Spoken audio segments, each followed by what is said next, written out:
part of this event hosted by the Senior Center, Aging Well in Teton Valley. How do we do that? We're going to learn some tonight. Tonight's focus, though, is our second part in a 4-part series for the year, and tonight we are talking about how to play for longevity, which is very exciting because we all came here for the playground that is outside these 4 walls, and the mountains and the rivers and the wonderful hiking and riding and all the fun sports and activities that we do here. And as we age, we find that we might have some limitations, and that is A-okay because we can adapt. And our 2 wonderful, I should say our panel tonight is going to help us learn how we're going to do that so we can stay enjoying where we live and keep playing at the playground. I would also like to introduce our board of directors here tonight. We have some lovely folks in the back. We have Anna Kirkpatrick, Carol Lichty, Tim Foreman here, over here on the right, and who am I missing? Cindy Denver and Margaret Bennett. Julie Cliff Stockville. So those are our board members here tonight. And thank you all. And I am introducing right now Carol Taylor, our lovely facilitator tonight's event, and she'll let us know how the flow is going to go. And here you go, Carol. Take 5. I asked Stacy if she's still standing. If you've been at all of the events in the last 5-6 days, there's been a lot going on here, and it's been fabulous. The volunteer recognition at the ranch, the Swamp Ranch, was absolutely a blast around. You guys knocked it out of the ballpark. So it's my pleasure and honor to be able to facilitate our second gathering. And I wanted to just let you know a little bit about how the flow will go. My maiden name is Kaiser, so for whatever that's worth, I'm a rather precise timekeeper. Get that? That's all put together. So I'll be keeping time for our dear speakers, and we'll keep ourselves moving forward.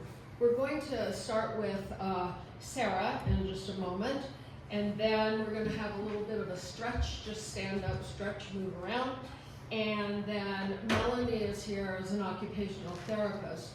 And when Stacy mentioned adaptation and adjusting to new conditions or new challenges that we have, physically, psychologically, emotionally, OTs are magical. And we love physical therapists, but I'm ready to go on television and do testimonials about OTs because they rock. So you'll hear a little bit more about that. And what OT focuses on basically is keeping you as independent as you want to be. Safety first, always safety. And then adaptation in your environment. And that doesn't necessarily involve a drill. So that's all I'll say because I don't want to steal your thunder. Are you ready in a moment? I'm ready. Ready when you tell me I'm ready. Ready to roll. Okay. I have a little story to tell you. Sarah is going to present first, as I said, and she may have you do some small group exercises during her brief presentation or some individual exercises. Many, many years ago when Governor Kempthorne was our governor, I think that was maybe last century, I'm not sure, but it was a long time ago. But I was asked to be a part of the governor's roundtable on aging. And so I was there, and I witnessed something that was pretty close to life-changing for me. There's a dear, beautiful, wonderful spirit. Her name is Sister Barbara Jean Gladowski, and she is from St. Gertrude's Priory in Cottonwood, Idaho, so she's way up in the panhandle. She was the luncheon speaker, and her topic was aging to saging, and I couldn't wait to hear her. But then the magic started. So she gets up, she's a little diminutive gal, and she got up on little steps and was at the microphone and started her presentation.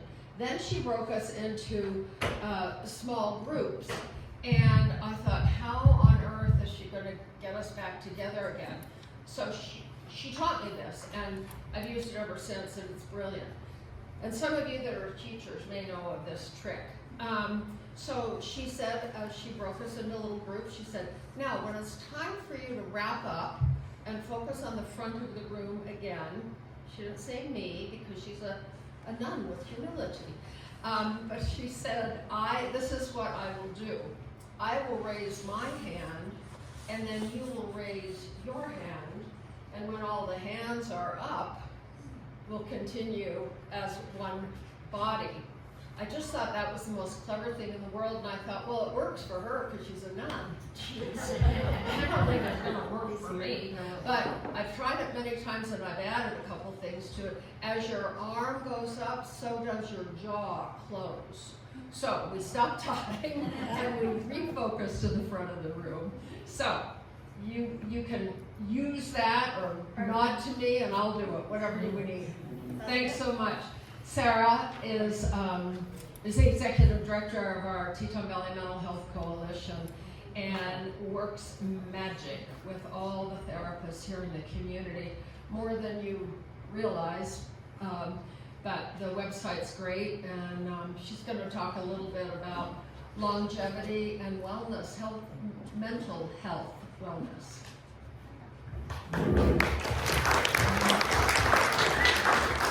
Thank y'all for having me. Thanks for the lovely introduction. We use your tip when it's time. Because I am a therapist by trade, I start every presentation with just asking how everybody in the room is feeling. I know that might make some of y'all uncomfortable to say the F word, feelings, but hopefully by the end of my 30 minutes, you'll be more comfortable with that. So we're just going to do a little practice right now. You don't even have to say the F word. You don't have to say any of the words associated with feeling. You just have to say out loud on a scale of 1 to 9 dog, which dog are you feeling like right now? 6. See how easy that was? Look, I'm done. I don't need this. I can just sit down. You already know how to play. There you go. Okay? I'm probably a 9 as well because I really love coming out and talking to the community about health and wellness, particularly when it comes to our mental health and wellness. So as our lovely introducers have said, I am the executive director of the Mental Health Coalition. Our job is to provide advocacy, education, and connection to resources in Teton Valley. I stepped into this role about 4 years ago. Prior to that, I was working in private practice as a licensed clinical professional counselor. That's a lot of fancy ways to just say I worked with humans on how to live their best life.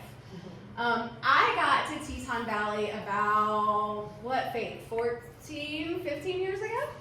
13. And this is a picture of me when I first moved here. I came here sight unseen from South Carolina. I don't know if y'all can hear that in my accent or not. Some people say they can, I can't. I came out here to teach yoga of all things. And I know y'all are too polite to say out loud the difference between what this person looks like and the person standing in front of you today.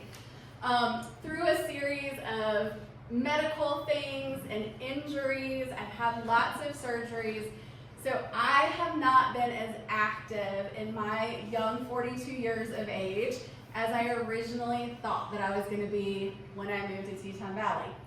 I have also experienced a lot of loss in my life. I'm an only child and I lost both of my parents when I was fairly young. So I say that to just put in context, Because if I were you, I would say, what does this young 42-year-old know anything about teaching me to live and play and age?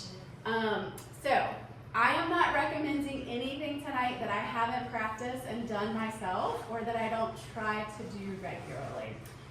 So I just offer that before we even sort of dive into our feelings.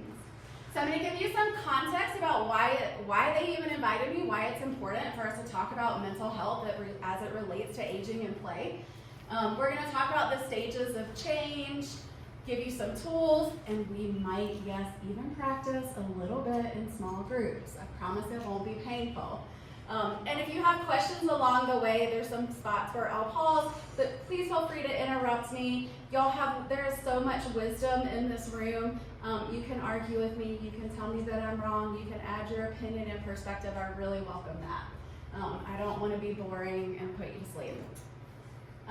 So just some context for why is it important for us to attend to and talk about emotional mental health as we age, as we're sort of thinking about longevity. I think this is really fascinating that 1 in 6 people will be age 60 or over by 2030. So we have a huge aging population. Half of us at some point in our life will be able to be diagnosed with a mental health condition. Many of those appear by the time we're 14. So you either have experienced a mental health condition or you know somebody who does. It's about 1 in 5.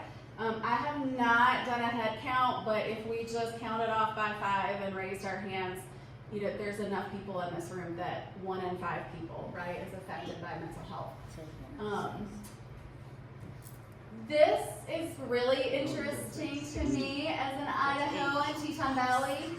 This comes from the hospitals, actually, not their most recent one because I haven't seen it yet, but their one prior to that. So hopefully this number is going to be different when I find out in a couple of weeks. But this is the number of clinicians to residents. So for every one mental health clinician in Teton Valley, they have to serve about 1,000 people. I feel very overwhelmed just thinking about that. That's a lot of people, which is why I want to come out and teach all of you how to take care of yourselves and others, because there is no way our mental health population can do everything that it needs to do in Teton Valley. And I don't know about y'all, but it's not like people are rushing to move to Teton Valley because it's very expensive. So if you look at the prevalence of mental health condition to the ratio of how many trained professionals we have, you can see a huge gap, which is why I want to prevent mental health issues from even happening in the first place and keep you healthy and happy and playing. Would you go back a second? Yeah, absolutely. 50 is in the country Yes. for the prevalence of mental health conditions. Are you Yes. talking about healthy, mental, or So unhealthy? this comes from a study. There's an organization that does a nationwide study, and they rank the states based on how many people have mental health conditions and what is their ability to access care. And they come up with sort of a ratio or a number, and then they put the states in order, and we typically are at the bottom. So what this is saying is that we have a high prevalence of mental health condition and a low ability to meet those needs or provide resources. So people that need help. Yes. The same folks that put out this report say about 54% of folks in Idaho that need mental health care do not receive that care. Wow. Yeah. So in other words, we look at this growth, the growth potential, the possibility for growth. Yeah. Yeah. Other thoughts? Just wondering, does that mean that they won't ask for care, or it's not Both. A lot of it has to do with the ability to access care. So they might want care, but it just might not be available, or it might be too hard, or they might not have insurance coverage, that sort of thing. How will you ever be able to evaluate that if they're not asking? It's a great question. Right. And herein lies the problem with statistics. I Here think we're it only lies. 25th. Well, you know, and they didn't say, this is just Idaho, so in Teton Valley, maybe we're better, right? I think we're much better, right? We have some other places that are dragging down our numbers. Often, family practitioners or generalists are not necessarily trained heavily in mental health and how to recognize mental health issues. So often, the questions aren't asked. Yeah. Like in a routine physical. How's your mood? How are you sleeping? Do you have days of sadness? What's that like for you? I mean, even those questions would help elicit. So I think there's many people that walk around undiagnosed. Yeah, for sure. Yeah. Yeah, for sure. Yeah. I'm just gonna, throw in a, I don't know, star for the, Medicare annual wellness. Yeah, great point. Because that's probably, that's one of the sections Yep. on there, and everybody wants a physical exam, but Yeah. it's really about wellness. Yeah. So. Yeah, and the have hospital. fun and go, and then you can get done with it. Yeah. Could you repeat the question? Yeah, so there's an annual wellness physical exam that you have access to if you have Medicare. As part of that, our hospital does what's called a PHQ-9, which is just a fancy way of a little sheet that asks you how you're feeling, and then you fill it out, and then your doctor talks to you about it. So there are some things that we have that are local, private, or PAs and our physicians are asking, and it's built into those wellness exams. And then also you should know that the Mental Health Coalition offers 6 free sessions to folks if you are underinsured, don't have access to insurance. And if you're a senior, the Senior Center will kick in another extra 6 free sessions. So you can have 12 counseling sessions a year potentially. Fabulous. Yeah, great questions, thank y'all. Another reason why we're here is oftentimes I hear so much, well, I'm not a mental health clinician, so I have no business asking the person that I came with what they're thinking and how they're feeling. But mental health doesn't just happen in a doctor's office or on the couch, in my private practice, right? We all live in these different spheres, right? We all have these networks of influence. And so we all need to be talking about mental health on all of these levels in our community. Again, because our clinicians can't be the only ones.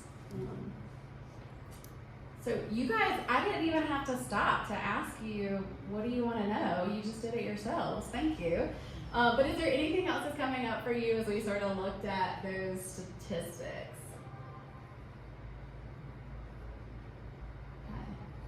All right, so now get ready, because this is the fun part.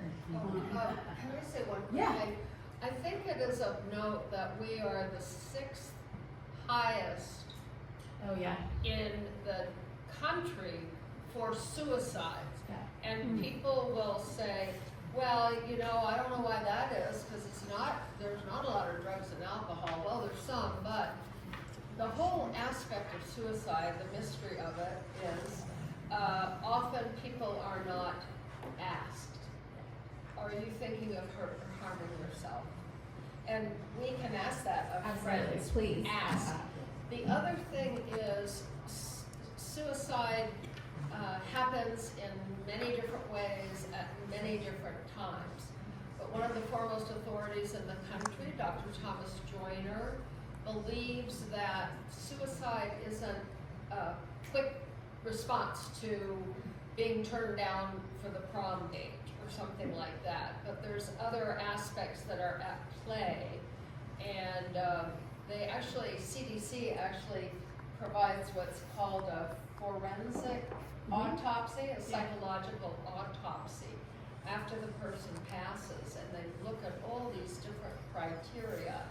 And again, it's very seldom, if ever, a single factor and one straight direct line. So it's very complex, and we have a high rate of suicide in our state and in our community. Yeah, we do. We live in what's called the suicide belt, so lots of Western states have high rates of suicide for various reasons, whether it's like limited access to care, can't afford care, high rates of substance use, drug use. Most folks that die by suicide do have some sort of substance on board at the time of death. Also, there's some wild theories out there about why this happens in mountain towns. One of the ones that I think is sort of interesting is the elevation and what the elevation does to our health and wellness and our brains and how they grow and develop. I will say that it's not necessarily quick, but usually folks that have attempted, that have survived, about 71% of those folks say that an hour or less time passed between when they decided that they were going to kill themselves and taking action. So it's really short, right? People aren't sitting around for a long time thinking about it. It's very quick. And one of the reasons why we have the 6th highest rate of death is because we have readily available firearms, and we have readily available lethal means. And so one of the best things you can do is not only ask, hey, are you thinking about killing yourself, but also how, and then making sure that you're sort of preventing those access to means. Not to get off topic of play, but it is something that our community, it's really relevant for our community. So don't be afraid to ask those hard questions. So what keeps us from making changes, right? How come if we really want to play and we want to live long and we have all these goals, why don't we do them? This is a model called the stages of change, and I'm sure you can think about yourself or context of your life where you've been in this cycle. But sometimes we're not even really aware that we need to make a change, right? It's just not even on our radar. We're not thinking about it. This is the big fancy word, pre-contemplation. And then you start thinking about it. Oh, maybe I should. It'd be nice to. I'd really like to start walking several days a week, but then you still don't lace up your shoes and go for a walk, right? And then maybe you start preparing. And you're like, okay, maybe I'll talk to my doctor next time I'm in there about starting a new exercise routine. Maybe I'll look at like getting some new shoes or ski boots. And then eventually you take action. And then you do maintenance. And then like most people, maybe you have a relapse, right? And then you're like, oh, it was too windy or cold. I don't really feel like it. So I didn't go for my walk, even though I really wanted to, right? This is a total normal part of change. And so part of knowing how to play and where you are mentally is like, where are you on this wheel, right? And then if you're somewhere that you don't want to be on this wheel, what are the tools that you have in your toolbox to get to a new place? Radical acceptance. It's one of my favorite clinical terms. It doesn't mean that you have to like where you are on the wheel. You just have to accept that that's where you are. Because we can't make change unless we admit where we are. And then we can reframe things, right? So a lot of us use a lot of I can't do it. I don't want to. I'm scared. My 10-year-old actually participated in the pond skim over the weekend, and we had a lot of conversations about doing it scared, right? If it's important to you, if it's valuable to you, you can do it scared, you can do it uncomfortable, you can do it imperfectly if it's something that's important to you. So how you choose to live, how you choose to play, it might be uncomfortable sometimes, and we can do it anyway. And so reframing, right? How are you talking to yourself? How do you reframe that to move you closer to the sort of play and the life that you want to have? I really, really want y'all to ask some questions of yourselves in some small groups. So I'm going to skip some slides. And if you just turn to your neighbor, some of you might have a little sheet, and talk about why it is important for you to keep playing and living in Teton Valley.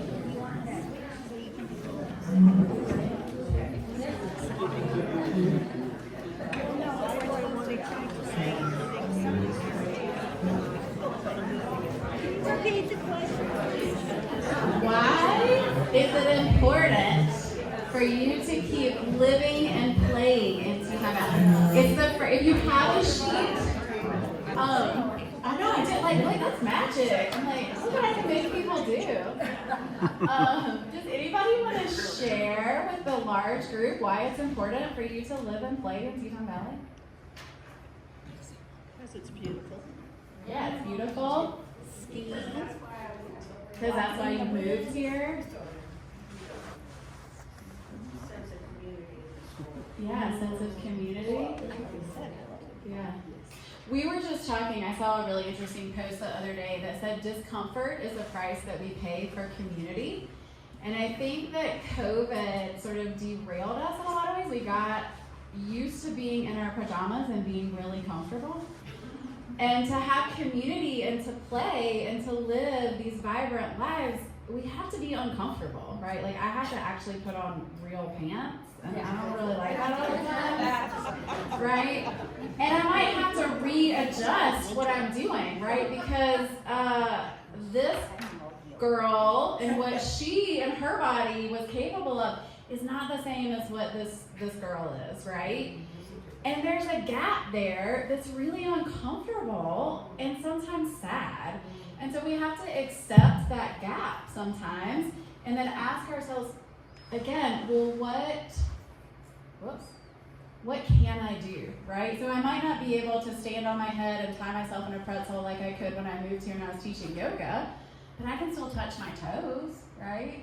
And so how do we reframe that? How do we get comfortable being uncomfortable? My favorite question is, if people are interviewing me and they're like, as a counselor, what do you wish everybody knew?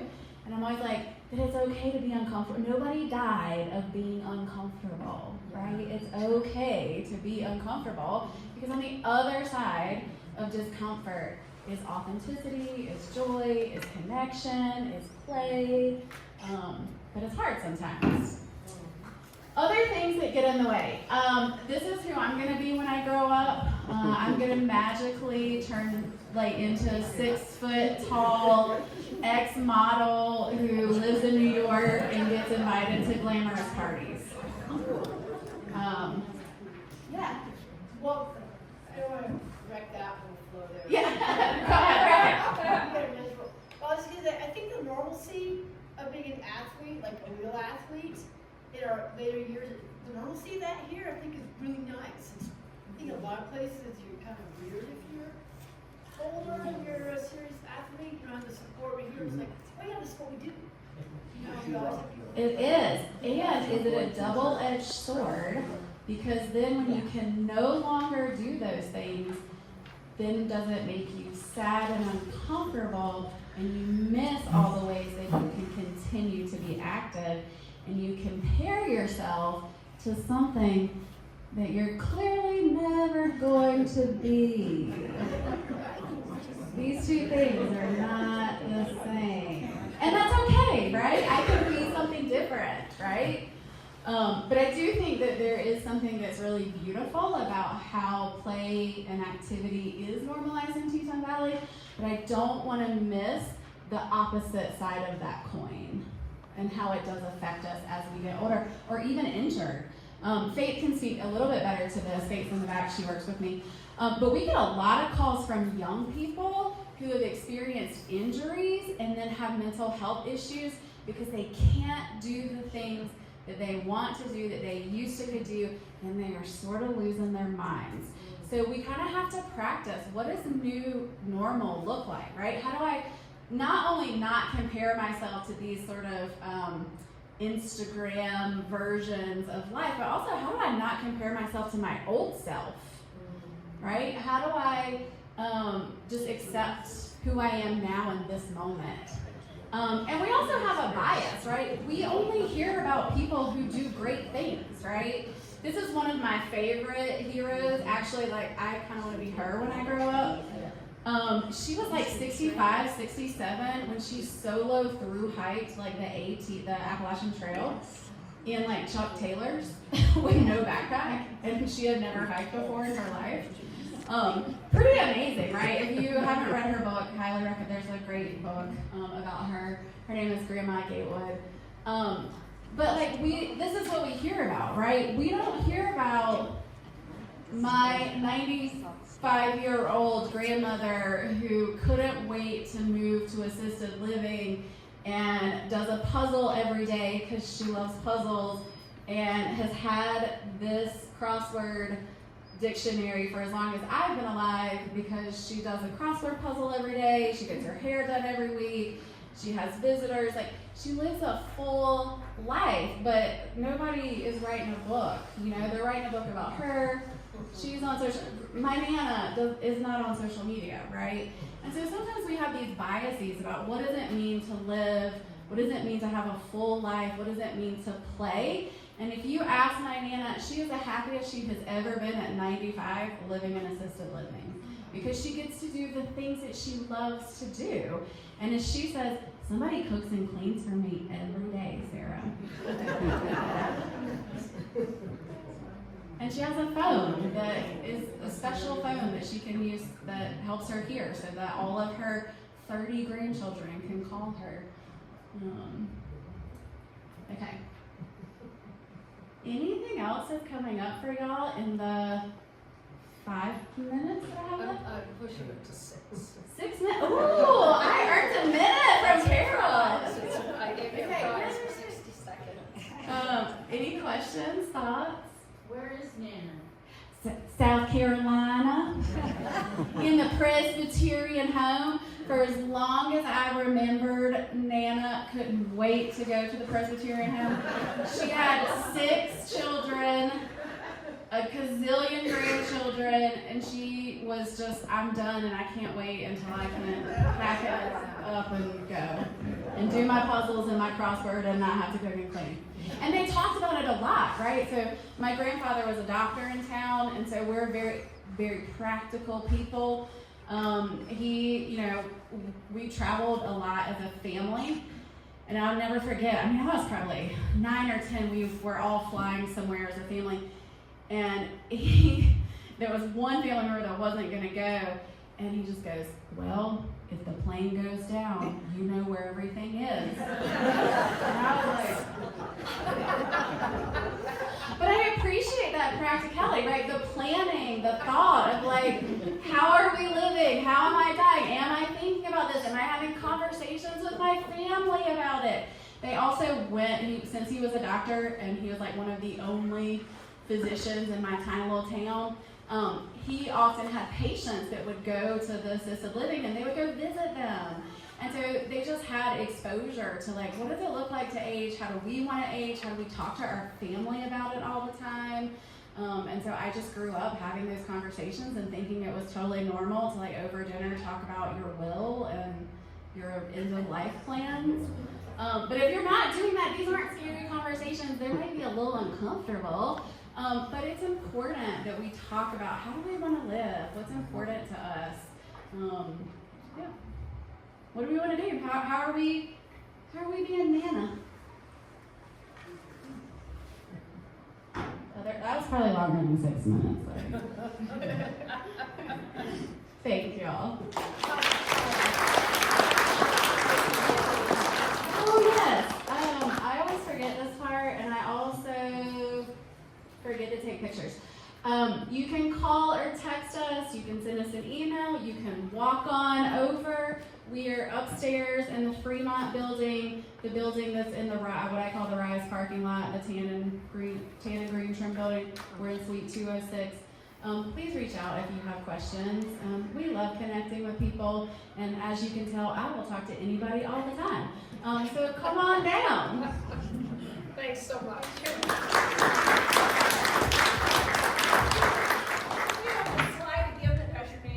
Yes.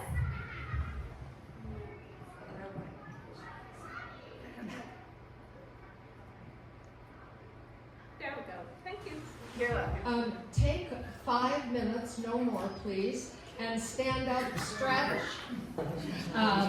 Thank you. We are ready to continue with our wonderful occupational therapist. And I'm telling you, get ready to have some questions and get the phone number of how you can be in touch with her, because these people can transform your world. Stacy asked me to mention that this is being recorded and it will be up on the website. Yes, and it'll be sent out in our Weekly email, okay. Sunday. Sunday, pay attention. Yeah, there you go. Thanks so much. Hello everyone, thanks for having me. Is this distance okay? Wasn't expecting the microphone. Is this okay? Yeah? Yes. We're in Okay. front of your mouth. Cool. Hello. Yeah. Okay, great, thanks. As mentioned, I'm an occupational therapist. I currently work at Teton Valley Health. I work in a hospital-based program or swing bed program, if you've heard of that, and then in the outpatient setting as well. Before moving there, I worked over at St. John's in Jackson, all over the place, home health, occupational therapy in the home, skilled nursing, inpatient, outpatient, all the things. So my job, I feel like, has given a really unique perspective on aging and seeing folks age. I'm just gonna go ahead and say it. Seeing folks age really well and seeing folks age really not so well. And I'm excited to share some of that with you. So,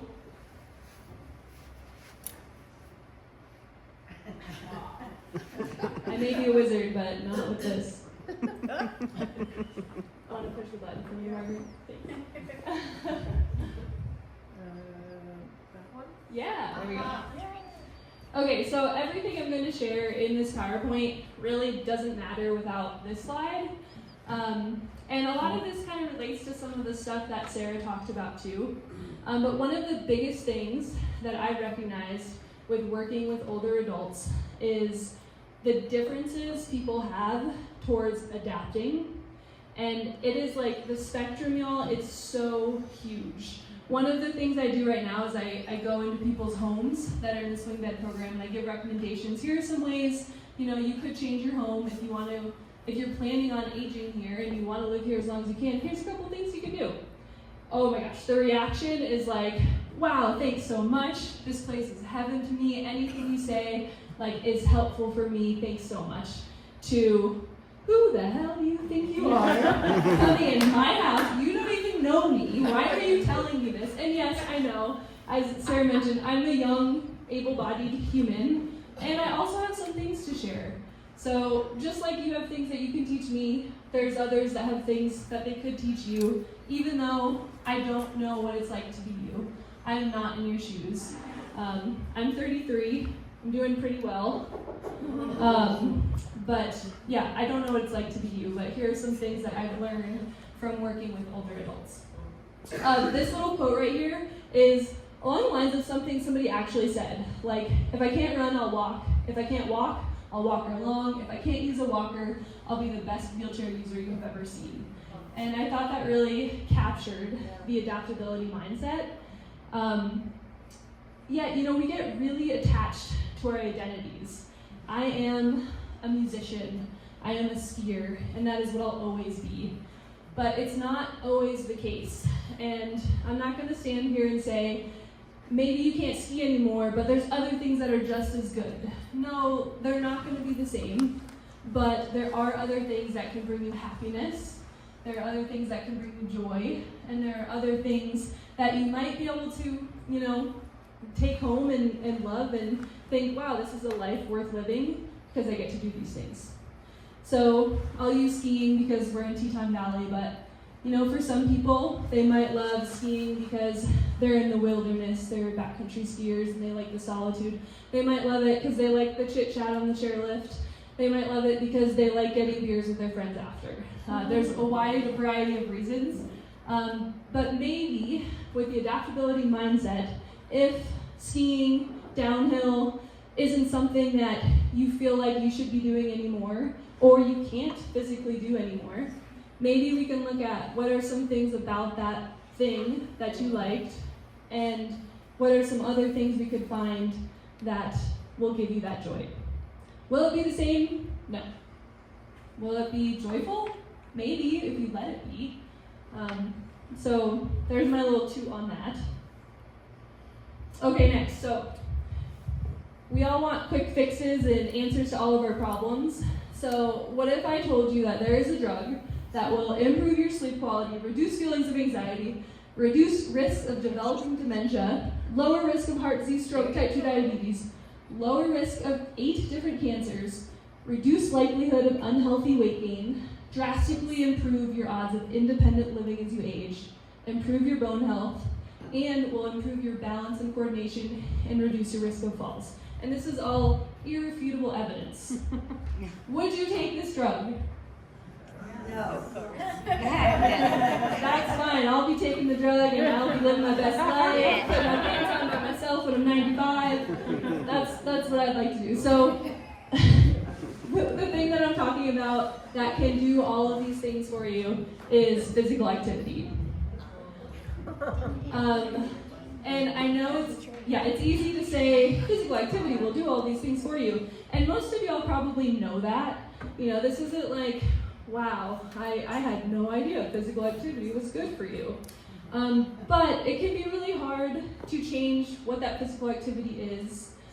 Or maybe you were never very physically active, and to figure out, okay, all of a sudden I'm in my 70s, and I can't go on walks with my grandchildren without my back absolutely killing me. I need to do something about this. I need to figure out how to be physically active so I can be a part of my grandchildren's life. So the next 3 slides are all about, things that don't turn it up. Things that do decline as we age. So as we age at about 30, your bone density decreases, which is pretty dang young. I'm up there too. My bone density is decreasing. And your muscular mass also decreases. But there's things you can do to maintain it, sometimes improve it, that is just going to help you be able to live more independently longer. So I tried to come up with some things that are things that you could do here in Teton Valley, like hiking groups or walking groups. Swap Friday walks are a great one. Dancing, there's like swing dancing classes at Guidepost Bar. I thought that was cool. Yoga and Pilates. At Studio Core, they have a class specifically geared towards seniors, so if that seems intimidating, that could be a good class. There's pickleball, tennis, basketball courts, swimming, maybe not all year round here in Teton Valley. And then working daily balance exercises into your life and routine. So your balance deteriorates as we age, so how can you practice that every day? I like to always recommend to folks, when you brush your teeth, stand on one leg. That's something that gets harder and harder, and if you do it every single day, you can maintain some of those skills, and that will reduce your likelihood of falling. According to the CDC, adults over the age of 65 should be getting 150 minutes a week of moderate intensity activity. So you're breathing kind of hard, but you can still maintain a conversation. And that's applicable for adults over the age of 65, regardless of your current situation. So maybe you have chronic health conditions, maybe you're taking care of a loved one who has dementia and needs your support throughout the whole day. That's applicable for them too. So these recommendations are just things to think about. What can I do to get that 150 minutes? So these are a couple of Teton Valley ideas. Does anybody have anything else? This is just like yell it if you think of something, of ideas to stay physically active here in Teton Valley. Just yell it out. We have fit and fall proof classes Monday through Thursday. Woo! Tuesday, sweat, and I'm sweating. We have Tai Chi on Wednesday. We have drumming and Friday. All available for you. Amazing. So many ideas. What about the swimming in the park? I think that's... For me, Teton Aquatics, what's it called?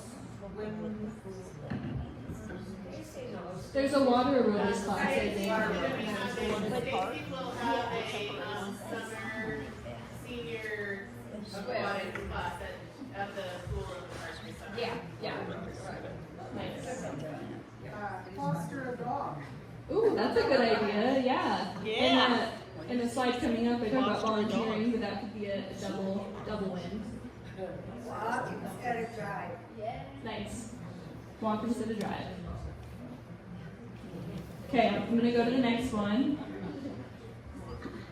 All right, another thing that tends to go, unfortunately, at around the age of 50, your manual dexterity tends to decline. And this is one of the biggest complaints of older folks, that some of their activities are more sedentary and they can't do them like they used to. So this is really just a use it or lose it kind of thing.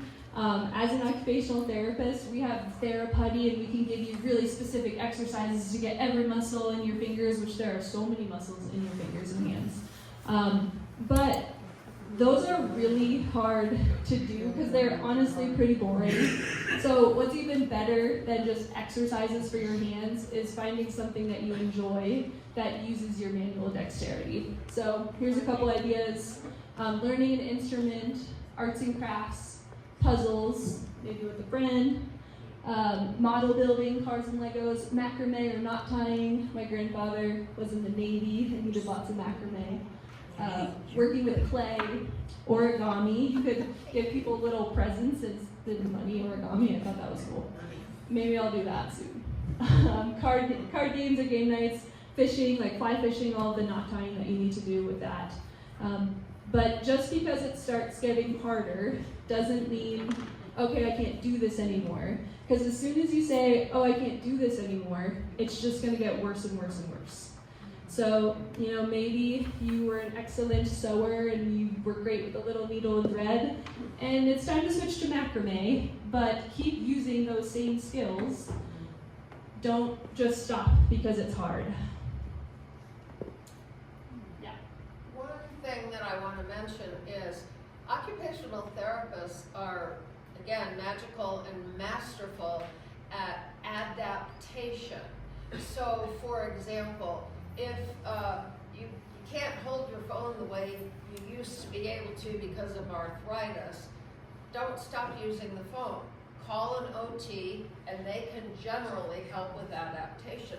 The same with eating, feeding yourself and eating utensils. I know this is down the road, but the adaptation that is available through OTs is just, and others, but mostly OTs. Thank you. You're welcome. I'll throw in a little story with that. So we had a gentleman, we'll call him John, who was really wanting to go home, and the things he wanted to do at home, he was in the hospital, and he was planning on going home. But the things he wanted to do at home were his daily chores, which was chopping wood, going to get wood, bringing it inside, putting it in a wood fireplace. And he was like, oh, I'll be able to do those things at home. No problem. I can always do those things at home. But we were in the hospital, and he could barely walk down the hall, and he needed help reaching to his feet to get his pants on every day. And I'm like, dude, you want to walk way further on uneven terrain, get the wood, bring it back, put it in the fireplace. Let's talk about how we can change it a little bit, moving where the firewood is, moving the body mechanics of floating. You can still do it, but let's change it up a little bit. And that's just another one of those adaptability mindset. Like, no, this is how I do it, and I can keep doing it, and just not being willing to try something new. Okay, you can go. Oh no, this is the next one. Okay, the last one has to do with play to stay mentally sharp. Some of you might have been here for the speech therapists. I don't remember the exact name of their presentation, but staying cognitively healthy, and I think that was wonderful. Maybe it's recorded if you can get to look at it. I would look at that for more information. But there have been several studies that all indicate, I'll reference one of them specifically. They took adults between the ages of 60 and 90. They had to learn a novel task. So the tasks were photography and quilting. And they had to have never done those things before. And they had to spend 15 hours a week engaged in that novel task. Those individuals that engaged in a novel task performed much better on several different memory tests compared to the group that did not do any novel tasks and just kind of kept living as usual. So, like, social connection, hanging out is great and really awesome for your sense of well-being and for your mental health. And one of the things to exercise your brain would be learning something new. So more than just, sitting chatting, learning new games that you might want to play, learning how to do photography, taking the naturalist class here, and learning to identify new species of wildflowers on your hikes. So trying to engage in novel tasks can really help you cognitively. There's storytelling events here in town, volunteering opportunities. Volunteering is great because depending on what it is, that could be a cognitively demanding thing, such as, organizing the food pantry. I put pause up here. We talked about maybe walking dogs would be a good way to get physically active, learning a new skill, and then any sustained mentally engaging activity. Like I said, the brain needs to be exercised to stay healthy. So anything that you are continuously doing and staying focused on will help you maintain the ability to attend to the people around you and the things around you. And then maintaining a good sleep schedule. A myth about aging is that you need more and more sleep, but actually it's still recommended that you get 7 to 9 hours. And that's, don't take that, think about what you've needed your whole life, and that's probably what you need as you're older. Sometimes the quality of your sleep declines, but you should just be getting the same amount of sleep. Okay, so it's not bad to get 6 hours of sleep. Well, have you been getting 6 hours of sleep your whole life? Well, then I think that's probably fine. If that's what has been working for you your entire life, it's such a range. Some people require less, some people require more. Doctors usually say 6 to 8. But if that's what you've always needed, it's probably fine. Okay, so I talked about different ways to stay physically healthy, maintain your manual dexterity, and to promote your cognitive wellness. So I'd like to take a minute or two, and I want you to think about and talk to the other members at your table. What is one thing that you did this past month? I'm not talking about what you did 20 years ago. I'm saying this past month. What is one thing that you did on a somewhat regular basis that helped you maintain or improve your physical health, manual dexterity, and cognitive wellness? So 3 different things. If you can't think of one, so if you're like, oh, manual dexterity, I didn't do anything to help maintain that. Think about something that you can do. So we're going to take a couple minutes and have you share with your table those 3 things. The hand move I got from Sarah, it still works. Okay, I hope that you were able to have some good conversations. Again, I think, well, maybe some of this is groundbreaking to you, but I think most of the things are probably, they make sense. But it's actually doing them and trying to develop habits that will help you in the long run. Sarah referenced the pre-contemplative, contemplative phase, and maybe you're not there, maybe you're not in action or maintenance, maybe you've never been physically active and you're thinking about it, and that's a fine place to be. It's never too late to start making some of these changes because they can still help you, even if you are much older and you don't have too many years left. I'm just looking at everyone here, I think you all have plenty of years left. but I'm just saying it's never too late to adapt to some of these changes and build some new habits.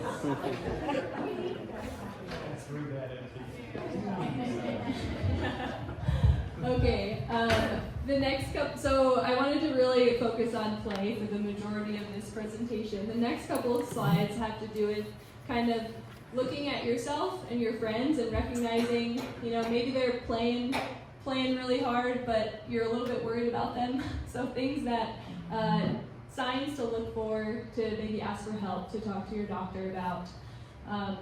So decrease in regularity of self-care tasks.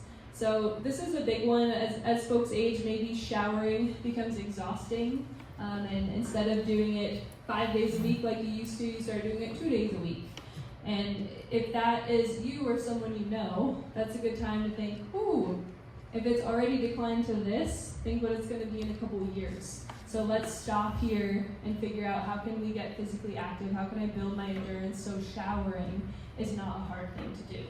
There's a lot of barriers to showering. I work exclusively with geriatric beloveds, and I'll tell you, I think the TV show Naked and Afraid was probably based on elders taking showers, because with dementia especially, you know, how do I get in there? I don't feel safe, I'm not going in there. And then the water starts hitting you, we don't know where that comes from, and then you're cold, and then, you know, so there's a lot of barriers to that, and lack of motivation is definitely one of them, but it takes just what you're saying, kind of to drill down a little bit and find out where the resistance is coming from. For sure. Regular misplacing of things or losing the ability to retrace steps. My husband would be the first to tell you I misplace everything. So if this is a normal part of your life, don't worry.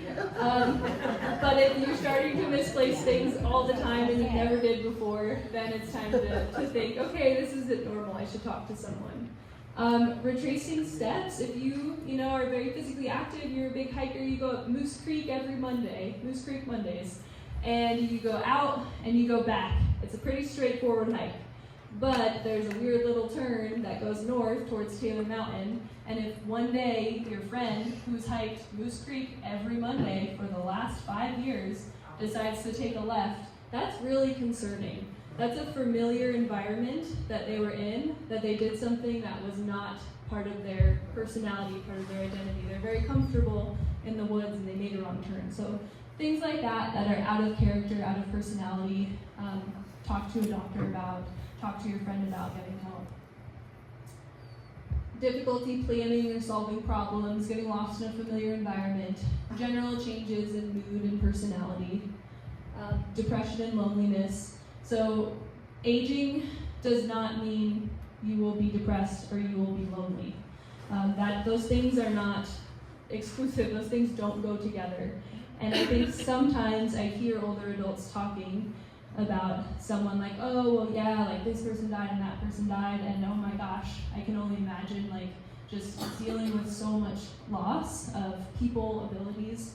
That's really hard. And depression and loneliness is not normal.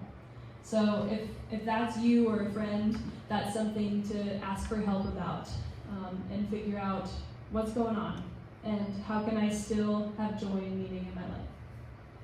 Excessive sleeping, I touched on a little bit. Frequent vehicle accidents, so a little fender bender here, a little fire hydrant there. If it's starting to happen a little more regularly, you should talk to a doctor about it and get that figured out, because there's a lot of people on the road that we want to keep safe. And a lot of times, doing driving assessments is also something that I do. I do a paper test that can predict very accurately whether or not you pass an on-road driving assessment. And a lot of times it's not always, and this one I'm like, ooh, people get really nervous about taking this, which I completely understand. But a lot of times it might be recommendations of still drive locally, but don't drive at night. Your vision's not what it used to be. Maybe don't do a big road trip to California when you're the only one driving. Just drive locally. It might just be little changes that you can make where it's not necessarily you can drive, you can't drive, but there might be little changes that you can make to make everyone else on the road safer. So that's another thing to ask for help with.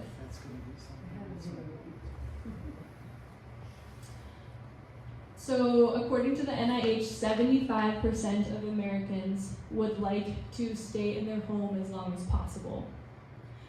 If this is you, and 25% don't, they're excited to go to assisted living. Sign me up for Sage Living. Sue's over here, works over there, and their music program is really cool. Sign me up. And there's other good ones around here. Ashland Living Center, awesome. Anyway, if it's you that you want to stay in your home for as long as possible, it shouldn't be surprising that your abilities will decline as you get older. So because it's not a surprise, it needs to be something that you take a step back and think about, how can I be in my home as long as possible? So assessing the kinds of help you may require. Do you have macular degeneration and one day you're gonna totally lose your vision? Well, maybe you should figure out how to manage your home without your vision now, so when it's gone, that you can still do it and you can still be at home.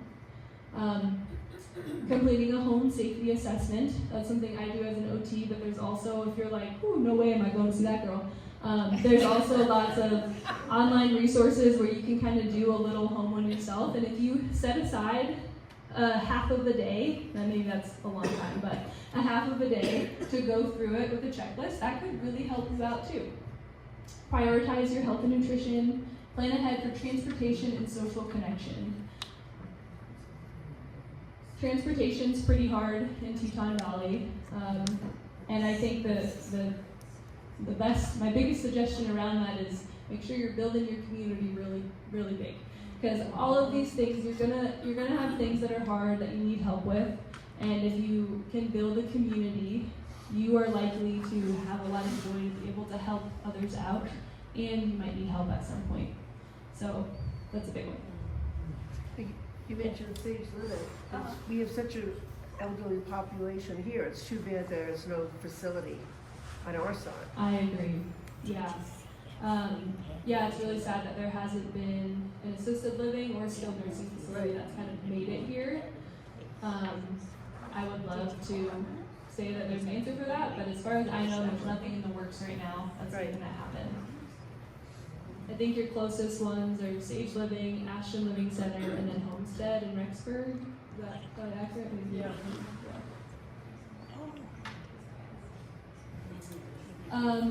So there's things you can do to your home now. It's really hard to give general recommendations because everybody's body is different and everybody's needs are different. But here's a couple. So making sure walkways are clear, loose rugs, electrical cords and clutter. Falls often happen at night, so getting up to go to the bathroom and then tripping on something is a classic sign. And everybody, when they come to the hospital, they're like, it happened so fast, I can't believe it happened to me. So take some time to figure those things out now. Installing grab bars and slip-resistant floor surfaces in bathroom.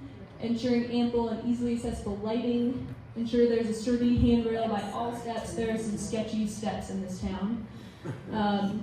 Fix outdoor steps with loose stones or rotting wood. Could replace doorknobs with leathers if you have arthritic hands. But for specific recommendations, I would recommend going to see an OT, such as myself. Can you push play on that? I don't know if it'll work. It might not. I'll tell you when it says if it doesn't. Due to my age, the doctor suggested that I install a bar in my shower. So I did. Sorry, I like that.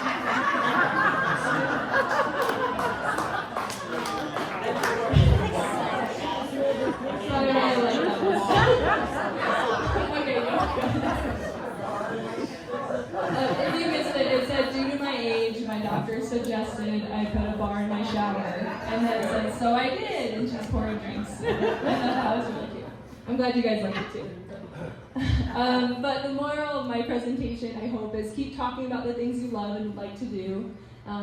There might be options out there. There might be adaptations to keep doing what you love. Maybe, skiing will never be the same and you just want to do something new, and that's great too. I lived with a very close friend for a while who had a climbing accident and got a spinal cord injury. And at the time, I was working for an adaptive sports program, and I had an adaptive climbing program. I was like, Josh, why don't you come to adaptive climbing? Like, you're a climber. And he was like, that's just it's too hard for me to not be able to do that anymore, that I don't want to do adaptive climbing. And I love kayaking now.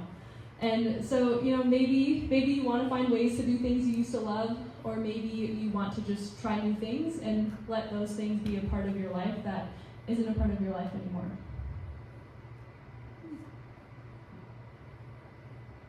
So my last slide, here's my email if you ever want to contact me. If you do want to set up an appointment with me, you can ask your primary care provider for a referral. Usually it's covered through, if you have Medicare or Medicaid, it's definitely fully covered. Some things that I could help you with is home safety evaluation. Unfortunately, I can't go into your home and do them, which makes it a lot better, but we're hoping to eventually be able to offer that. But in the meantime, you could always take a video and we can go through it together and you can let me know more about your current conditions. You can come to see me for fall prevention training, suitability to drive exam. I know everyone's going to be lined up for that one. general difficulty with caring for yourself or a loved one, or learning to adapt to everyday life with new realities. I really think that my job works the best with mental health because so many of the things that I like to help people with are they're solution. It's very solution based, but if you're not addressing the root of the problem, it doesn't matter if we have the perfect solutions for you. So if that's something that you're thinking about too, they could go really well hand in hand together. Cool. Yay. That's all I have. I think we have general questions, so I'll pass it over and there will be questions. Yeah. Thank you so much. See why I say what I do about OTs? A couple of comments, just PSs to what Mel presented.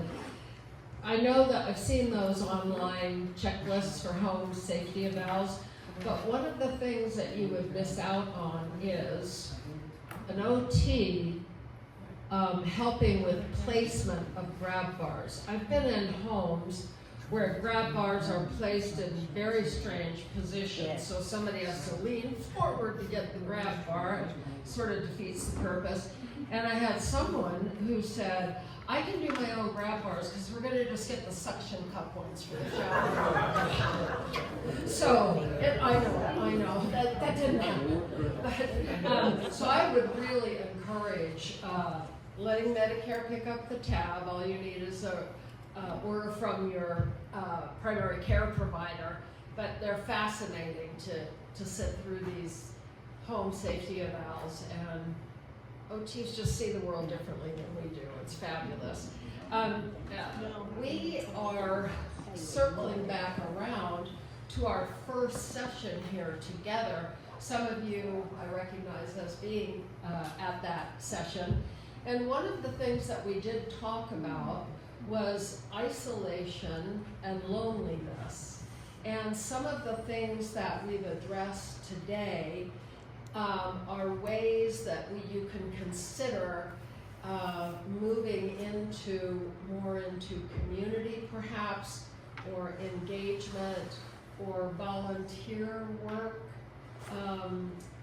According to the experts on brain health, there's 5 things that we can do to work on our own brain health every day, starting any time. The first is, not in this order of priority, but the first is move. Have physical activity. And a lot of times with some of my elder people, they say, I don't want to exercise, I don't want to do PT. And then you get creative, reframing, and you say, what about some stretching? What about working on balance? What about endurance? And the verbiage can make a difference for some people. It does for me. So that's one thing, is to move and to get exercise. And you did a great job of explaining how much exercise we need every week. The other thing is our health, our physical health. And the best way we can do that is, remember this: if it's good for your heart, it's good for your brain. That's kind of an easy way to remember. So we've heard of the Mediterranean diet, there's adaptations of that, but it's a good way that we can maintain health, not only in our bodies, but in our noggins as well. The other thing is engagement. And some people say, I just don't want to do socialization. I don't even know what that is, but I know I don't want to do it. But engagement, I find that some of my beloved elders that live alone and have lived alone for a long time, and a little dementia starts setting in, they lose the art of conversation because they don't have anyone to practice with. I practice with my cat, though pretty nonverbal. I mean, supportive, but not dialogue. So the other thing is learn something new. And you talked about learning an instrument or pulling your instrument back out from high school. Another thing that some people find interesting and is learning a new language. And what we know now in our brains is that we can create new neural pathways in our brain. We used to think that we were born with all of the brain cells we would ever have. Not so. So there's ways that we can do some regeneration. The last thing is to, in terms of self-care, hang out with people that bring you joy. And if you have a lot of Debbie Downers in your life, I mean, maybe you could move, not ditch them, but make sure that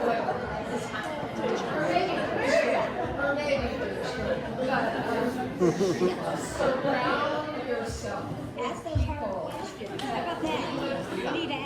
that are upbeat and that bring a smile to your face. Not every waking moment, but be selective about who you share this limited, precious resource that will run out someday, time. Be sure you're mindful of who you share that with, and do things that are good for you, body, mind, and spirit. We have time for, oh, yes. I want you to say that you Debbie Downer should work on being less Debbie Downer. Yeah. Okay, yeah, they do have their own support. Yeah, okay. One of my favorite quotes is, boundaries are the distance that I can love myself and you at the same time. Oh, and perfect. so sometimes that distance needs to be real far away, like maybe in another state or across the country, maybe not next door neighbor. Yeah. One final comment about depression. If you were to look in what we consider our Bible, the Diagnostic and Statistical Manual for Mental Health, and you were to turn to the page for dementia and the page for depression, you would find close to 60% of the symptoms are the same. So I think that as we talk about dementia, ruling out depression is so vitally important. And also acknowledging grief. Grief is paralyzing for some of us. And it can be something that can mimic depression. It can mimic dementia. We're not at our best when we're acutely grieving. So allow yourself, cut yourself a break, but also recognize there's other things that can bring you to a state of perhaps down in the dumps or depression or withdrawing, and make sure you're asking the right people the right questions.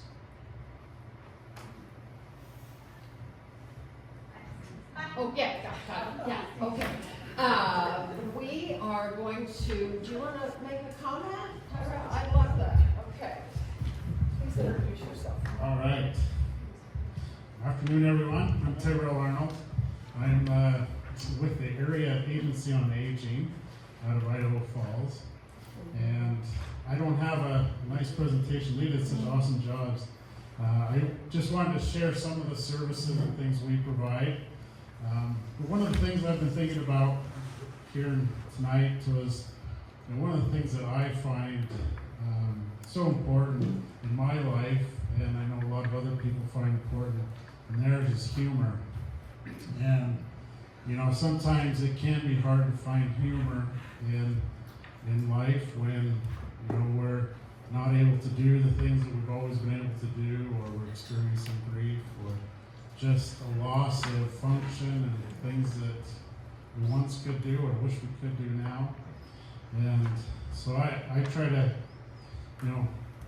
say things that are humorous. My kids, I have 6 kids, my wife and I, and they don't really appreciate my dad jokes, but I thought maybe you guys would appreciate a couple. So here they go. So what side of a turkey has the most feathers? Yes, the outside.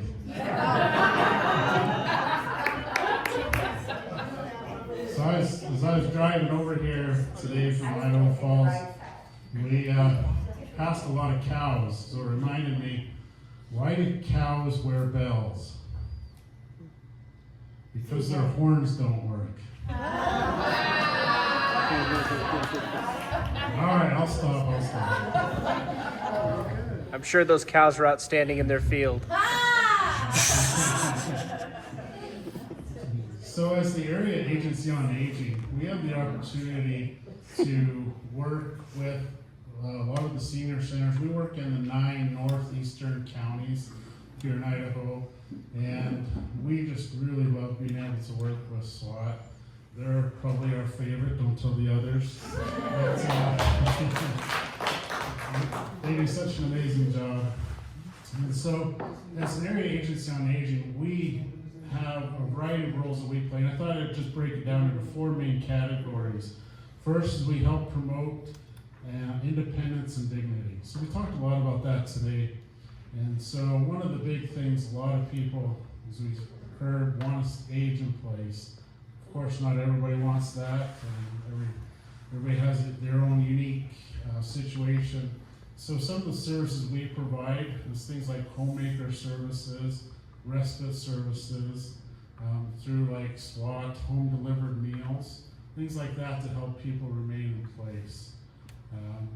And that, I think, is just such a valuable service. And so if you or a loved one, somebody you know could use those services, we are able to provide some funding and guidance on that.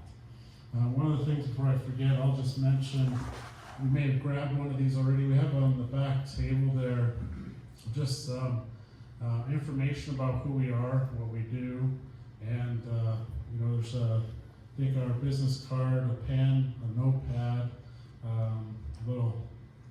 magnet you can put on your fridge and write little notes and things on. But everybody please grab 1 or 2 on your way out. We don't want to take any home with us. But they really are, we have staff who answer the phones every day, taking calls to help people get the services they need. So we really want to make sure that we're advocating for that. The next thing that we try to focus on is enhancing health and wellness. Again, we've talked a lot about, you've heard a lot about that here tonight. In the work that we do, I have Emily back here with me today. She's our outreach worker and does a phenomenal job. And one of the things that I'll share in a minute is some of the groups and things that she puts on. The next thing that we do is supporting caregivers. And that could be a big challenge, burden. I was talking with somebody just the other day who has just recently started taking care of their parents. And some of the challenges that mom has dementia. And just the fact of having to repeat things over and over, even though she loves her mom, it gets to be a bit much. And so, some of those things that we do, we want to help caregivers. And so we also are starting, and there's copies of these in the back. So Emily is starting this powerful tools for caregivers. So a lot of the groups that we do are in person. This one, to try to reach a broader audience, we're doing it virtual. And so even here in Teton Valley, you can participate. We'll have people from all over eastern Idaho joining us in this virtual group. And even then, there's lots of other opportunities, because I think being a caregiver can be so isolating. Because you are into a role that maybe you didn't expect, or, sometimes, as I said, people fall, and they think, I didn't think that was going to happen. Or a loved one has a stroke or heart attack, or dementia starts to kick in, other things that as life happens, and you find yourself in the role of a caregiver, and that wasn't the original plan. You're both going to grow old together, and that was going to be it. Now, one of the other things that we spend a lot of time doing is safeguarding rights and advocacy. And so we have adult protection staff who are able to provide support, referral, guidance, to anybody who may be being abused, exploited, taken advantage of in some way. And that's, could be particularly for senior citizens targeted. And with technology today, with AI, things you'd be amazed at the way you can be taken advantage of. Even, not just because you're old, I mean, anybody can be taken advantage of. Just a few years ago, my wife got scammed, and it seemed very legitimate, but they're getting very clever. And so some of the work we do is help with the prevention, but also, if and when it happens, how do we deal with that? Some of the work Emily also does is around Medicaid fraud. Sometimes there can be things on your Medicaid or Medicare bill that you weren't expecting, or could be things showing up at your door. So some of the work that she does is help support those things as well. So we also do long-term care. Well, there's none here in Driggs, and like you guys, I'd love to see some assisted living, some long-term care facility be here, keep people in community more. That is a growing need as well. But we do have a long-term care ombudsman who does support folks that are in those facilities, help advocate for them, and ensure that their rights are being honored. I think that's probably all I have. Like I said, we're just really excited that we continue to get invited here to advocate and to share with you the services that are available through the area agency on aging. We're not a one-stop shop, but we do. If we don't know, we are good at finding out, and letting you know what services are out there. Sometimes until you're in that situation, you don't even know what to ask, or that that's even services available. And we have staff that can help with that. So thanks. Thank